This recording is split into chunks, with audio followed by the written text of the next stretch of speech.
че купуването и читането на гласове е престъпление, нали? Само че те май не го знаят. Те май не го...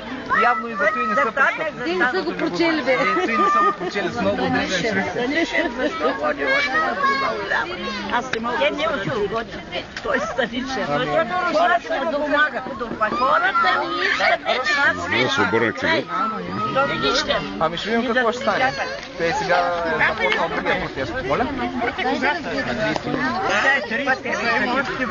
На 30 юни те са кметските избори.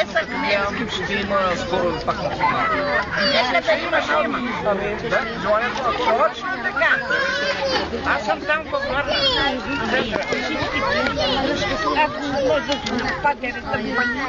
Аз винаги съм там.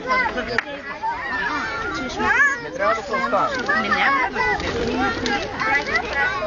Ако българите бъдат единни, ако излязат да гласуват единно, няма да се получават тези войни. Трябва да се спотяват. Да, и не мога да разбера, когато излезеш и си подадеш гласа днеска за 50 лева, следващите 4 години какво търсиш?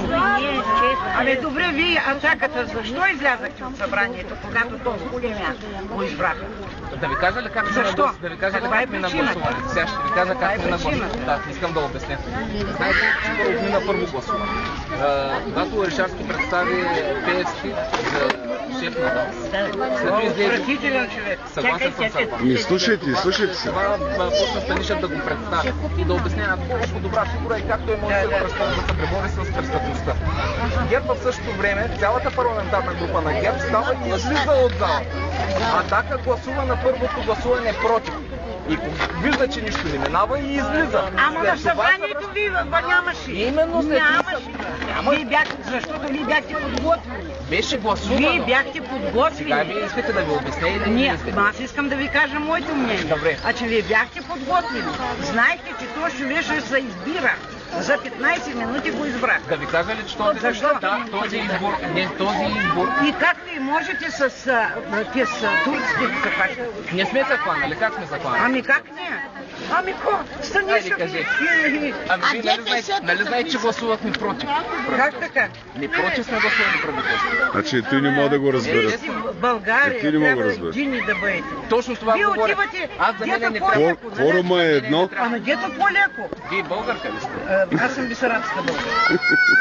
Усещам имате акцент. Имате акцент. Аз съм 12% и по-на Казахстан. Вие трябваше да се държите на своите. Трябваше да избирате с българите. Да си бъдете едини. И да вземете да дигнете Я по-точно.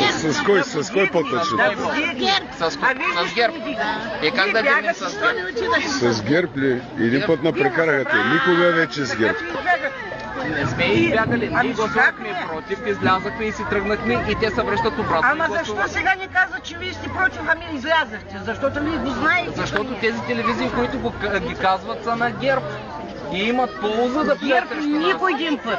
Защо ГЕРБ? ГЕРБ иска с вас. Как ще иска? А пък, ами кой? Кога? А пък Сидоров, да, той иска.